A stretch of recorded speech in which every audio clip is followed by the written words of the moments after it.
வசனம். ரோமர் 8:37.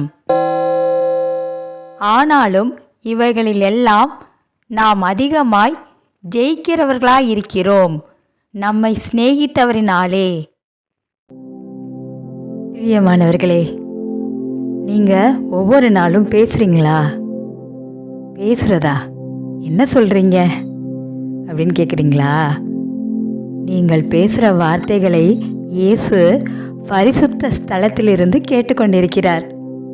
அவர் காத்திருக்கிறார் உங்கள் வார்த்தைக்கு பதிலளிக்க. நீங்கள் ஒவ்வொரு நாளும் உங்கள் வாழ்க்கையை எப்படி பேசுகிறீங்க? நீங்களே தீர்மானிக்கிறீங்க, ஜெயமா தோல்வியா. நான் உங்களுக்கு இன்று ஒரு வசனத்தை கொண்டு வந்திருக்கிறேன். நாம் அதிகமாய் ஜெயிக்கிறவர்களாயிருக்கிறோம் நம்மை சிநேகித்தவரினாலே. அப்படின்னா நீங்கள் வெற்றியாளர் தானே? வெற்றியாளர்களை விட மேலானவங்க யாரு? நீங்கள் தான். இப்போ சொல்லுங்க, நான் தேவனின் பிள்ளை. என் கூடயே சொல்லுங்க, நான் தேவனின் பிள்ளை.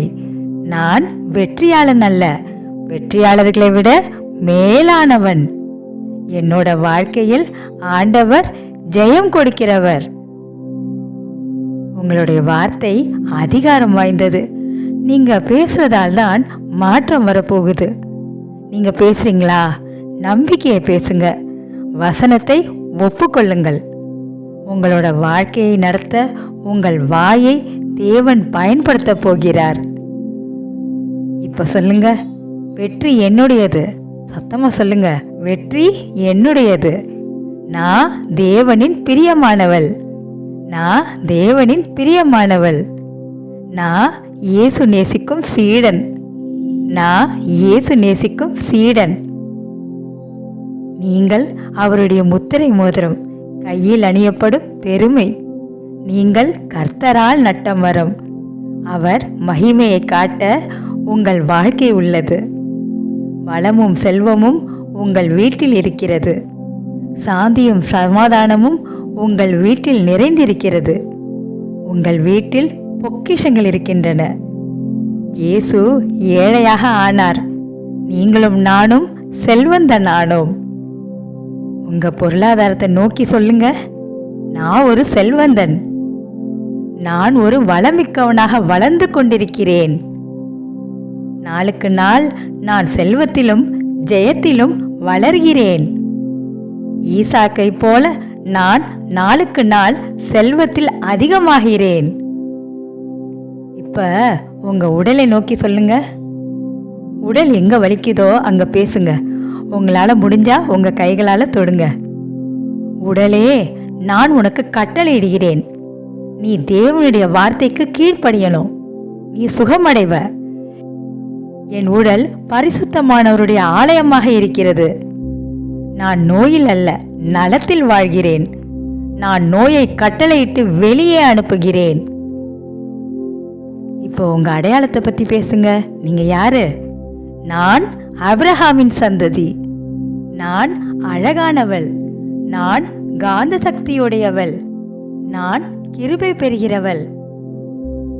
இன்னைக்கு பார்த்த இந்த வார்த்தை உங்களுக்கு ஆறுதலா இருந்துச்சுன்னா ஜெயம்னு கமெண்ட் பண்ணுங்க.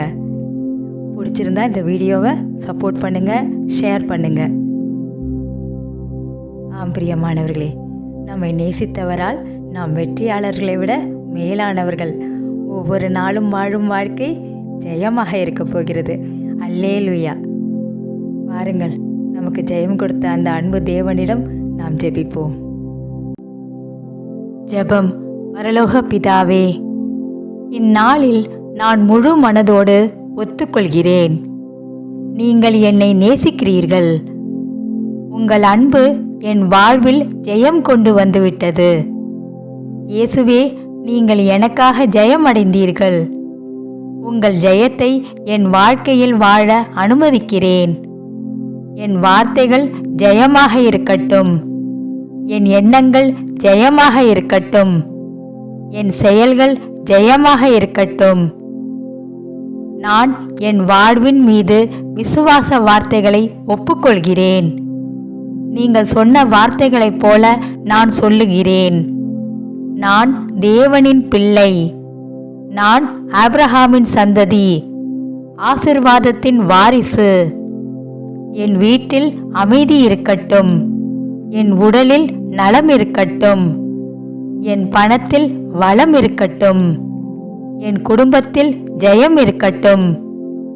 நீங்கள் என் மீது வைத்துள்ள திட்டங்களை நான் நிறைவேற்றுவேன். நீங்கள் எனக்கு ஜெயத்தை கொடுத்தீர்கள். அதற்கு நான் உமக்கு நன்றி செலுத்துகிறேன். இயேசுவின் நாமத்தில் பிரார்த்திக்கிறேன், மகா பரிசுத்தமுள்ள நல்ல பிதாவே, ஆமேன். இன்று பிறந்த நாள், திருமண நாள் மற்றும் முக்கிய நாட்களை கொண்டாடுபவர்களை கடவுள் ஆசிர்வதிப்பாராக.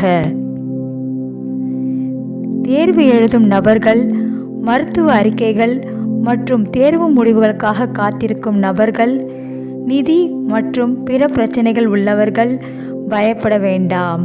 கடவுள் உங்களுடன் இருக்கிறார். அவர் உங்களை ஆசிர்வதிப்பார். கர்த்தர் உங்களை மேன்மைப்படுத்துவாராக. உங்கள் விசுவாசத்தின் அடையாளமாக ஆமேன் என்று கமெண்ட் செய்யுங்கள்.